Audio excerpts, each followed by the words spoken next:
মালদায় মুখ্যমন্ত্রী মমতা বন্দ্যোপাধ্যায়ের সফরের আগে তার ব্যানার ও পোস্টার খুলে ফেলাকে কেন্দ্র করে ব্যাপক উত্তেজনা। মুখ্যমন্ত্রীর পোস্টার ব্যানার খুলে দেওয়ার অভিযোগ উঠল কংগ্রেসের ছাত্র সংগঠনের ছাত্র পরিষদের বিরুদ্ধে।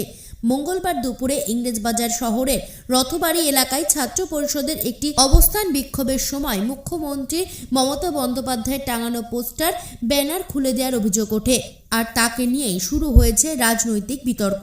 এদিন ছাত্র পরিষদের এহেন কাণ্ড শুনে অসন্তোষ প্রকাশ করেছেন উত্তরবঙ্গ উন্নয়ন দপ্তরের রাষ্ট্রমন্ত্রী তথা মোথাবাড়ি বিধানসভার বিধায়ক সাবিনা ইয়াসমিন। এগুলো সব নোংরামি। আজকালকার কংগ্রেস বলতেও মানে আসে যে কালচার কংগ্রেসের ছিল, সেই কালচার তো শেষই হয়ে গেছে।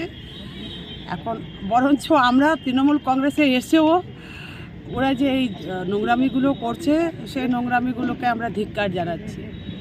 এইভাবে রাজনীতি হয় না। রাজনীতি করতে গেলে পোস্টার